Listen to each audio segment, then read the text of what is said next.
इन्फोसिस के तिमाही नतीजों में कंपनी को भले सालाना आधार पर 5,945 करोड़ रुपए का मुनाफा हुआ हो, लेकिन आने वाले साल के लिए कंपनी ने अपने रेवेन्यू गाइडेंस में बड़ी कटौती की। रेवेन्यू गाइडेंस मतलब कमाई का अनुमान। कंपनी को पहले कमाई में 4 से 7% बढ़त का अनुमान था, जिसे घटाकर 1 से 3.5% कर दिया गया है। 7 से 3.5, आधा कर दिया गया है।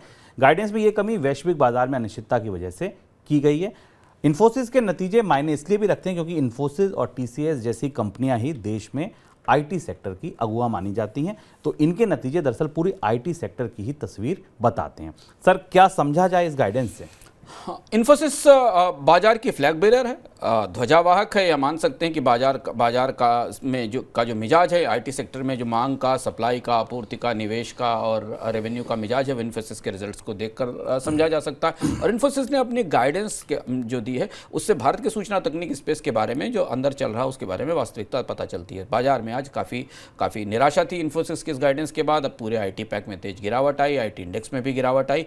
इन्फोसिस ने 2-3 महत्वपूर्ण बातें कही अपने गाइडेंस में। मुख्य मोटे आंकड़े आपको शुभम ने बताया। इन्फोसिस ने कहा है कि 4 प्रमुख ऐसे सेक्टर हैं जहां आईटी स्पेंडिंग में, आईटी पर खर्च में कमी आ रही है और काफ़ी कमी आ रही है।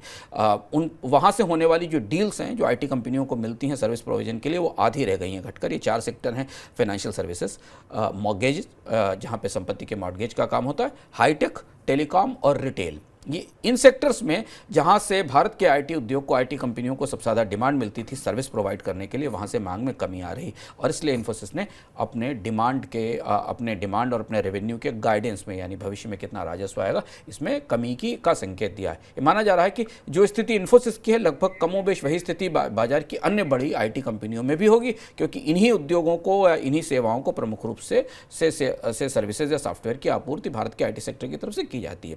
पहला। दूसरी बात यह कि आर्टिफिशियल इंटेलिजेंस का असर कैसा होगा कंपनियों के कामकाज पर, उनकी आईटी स्पेंडिंग पर, यानी सूचना तकनीक पर जो खर्च करते हैं उस पर आर्टिफिशियल इंटेलिजेंस का कितना असर होगा, उसके आधार पर वो कौन से कार्यक्रम, कौन से कामकाज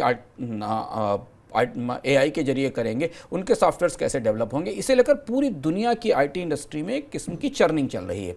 ये समझने की कोशिश की जा रही है कि एआई का कितना इस्तेमाल किस कारोबार में किया जा सके। रेगुलेशंस भी स्पष्ट नहीं है, सरकारें भी साफ नहीं है कि एआई का कहाँ इस्तेमाल होना चाहिए, कहाँ नहीं होना चाहिए।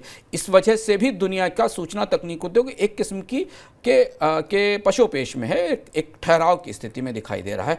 इस वजह से भी भारत की सूचना तकनीक कंपनियों को नए ऑर्डर मिलने में, डिमांड मिलने में मुश्किल महसूस हो रही है।